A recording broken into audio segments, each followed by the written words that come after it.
கமலஹாசன் ஒரு கட்சியுடைய தலைவர். அவர் போறாருன்னா அவருடைய கட்சியில போக முடியும், அவருடைய கட்சிக்காரங்க அவருடைய வண்டியில போலாம். நேரா இறங்கி வெக்கமே இல்லாம செந்தில் பாலாஜி வண்டியில ஏறி செந்தில் பாலாஜியோட பயணமாகி அங்க போய் இறங்கி அவங்களுக்கு ஆறுதல் சொல்லிட்டு அங்கே தன்னுடைய அஞ்சலி செலுத்திட்டு அவர் பேட்டி எடுக்கிறார். அந்த பேர் என்ன சொல்றாரு? செந்தில் பாலாஜி உடனே போய் உதவி செஞ்சார் பாருங்க, அது நம்ம பாராட்டு. வெக்கமே கிடையாது. கமலஹாசனுக்கு வெக்கம், சூடு, சொரணை எதுவுமே கிடையாது. கூட்டணி சேர்ந்தது மட்டும் இல்லாம வாயை வித்து இப்படி ஒரு பொழப்பு பொழைக்கிறதுக்கு நல்ல நாக்கப்புறமா நான் கேட்கிறேன். இது ஒரு பொழப்பா நான் கேட்கிறேன். செந்தில் பாலாஜிக்கு நற்சான்றிதழ் கொடுக்கறதுக்கு கமலஹாசன் யாரு? கமலஹாசனுக்கு எங்க இருந்து நற்சான்றிதழ் கொடுக்கறதுக்கான யோக்கியதை வருது?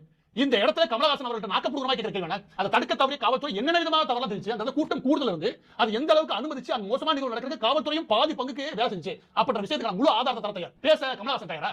அப்பயும் ஒரு கேள்வி. அது என்ன கேள்வி அப்படின்னா, கமலஹாசன் முன்னெச்சரிக்கை நடவடிக்கை ஒழுங்கா எடுக்கல, முன்னெச்சரிக்கை நடவடிக்கை விஷயத்துல நிச்சயமா காவல்துறை பெரிய தோல்வி இருக்கு அப்படி எடப்பாடி பழனிசாமி அவர்கள் சொல்றாங்க. அதற்கு உங்க கருத்து கேட்டா அவர் பண்றது அரசியல். யாரு? எடப்பாடி பழனிசாமி பண்றது அரசியல்.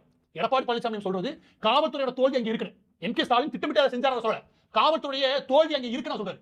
இவர் என்ன சொல்றாரு? உடனே திமுக பாதுகாக்கிறாங்க. இல்ல அவர் பண்றது அரசியல், நான் பண்றது மனிதனை. எப்படி மனிதனை? உன் வாயில வார்த்தை மட்டும் நல்லா வருது. முக்கியமா